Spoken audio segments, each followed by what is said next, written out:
है।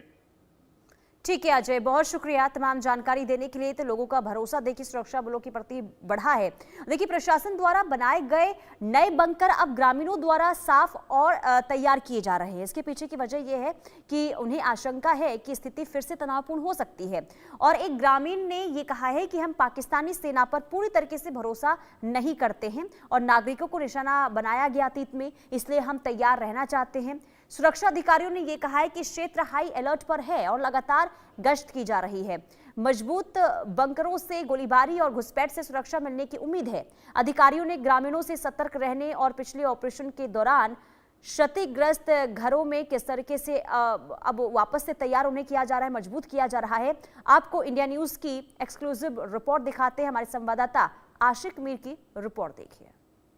India news की team इस समय नियंत्रण रेखा उरी एलओसी के पास है और यहाँ से आपको तस्वीरों के जरिए हम आपको पीओके का वो सारा एरिया दिखाएंगे।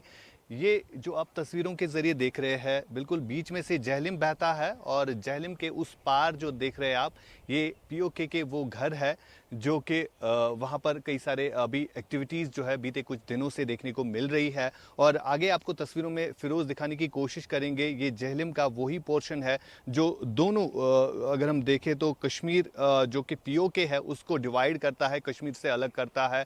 और लगातार जिस तरह से बीते कुछ दिनों से इन्फिल्ट्रेशन अटैम्प्ट्स किए जा रहे हैं और इन इन्फिल्ट्रेशन अटैम्प्ट्स का मकसद यही है कि ज़्यादा से ज़्यादा आतंकी घाटी के इस साइड धकेल देना।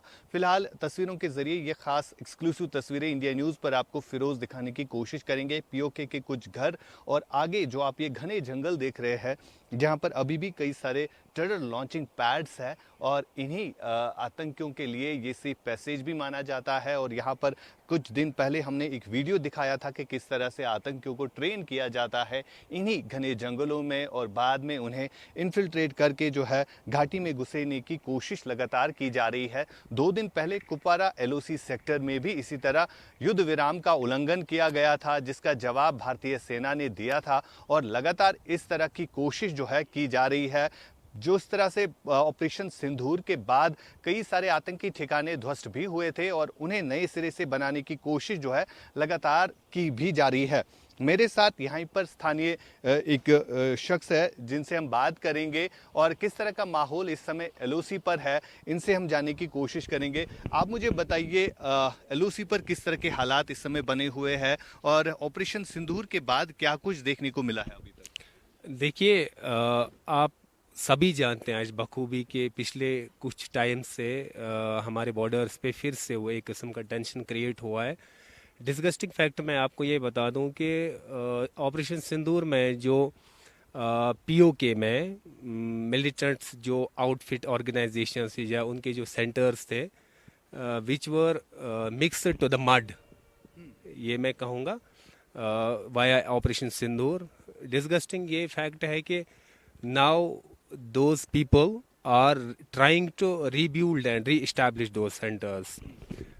Actually वो यही चाहते हैं कि 2019 के बाद जो जम्मू कश्मीर में एक पीस मेंटेन हुआ था, यहाँ लोग अभी हमारा टूरिज्म इंक्रीज़ हुआ था, हमारा बाकी जितनी भी चीज़ें लोग अपना बिजनेस कर रहे थे, स्कूल बार बार मैं ये चीज़ कहता हूँ कि अभी हमारे स्कूल्स फंक्शन कर रहे थे, टूरिज़्म हमारा री इस्टेब्लिश मैं कहूँगा हुआ था क्योंकि एक काफ़ी फ़्लो था 2019 के बाद जो टूरिस्ट का फ़्लो रहा। जाहिर सी बात है जब टूरिस्ट का ज़्यादा फ़्लो रहेगा तो इनकम तो बढ़ जाएगी, हमारा जीडीपी तो बढ़ेगा। सो आई थिंक पाकिस्तान और वो लोग who are just backing this process of re-establishing these units जिनको ऑपरेशन सिंदूर में बर्स्ट किया गया था, मतलब उनकी इंटेंशन ही यही है कि कश्मीर में एक डिस्टर्बेंस रहे और and they don't want Kashmir. और चलिए सीधे आपको ले चलते हैं बिहार के सीतामढ़ी, जहां पर गृह मंत्री अमित शाह का हो रहा है संबोधन। पूर्वक प्रणाम कर मेरी बात की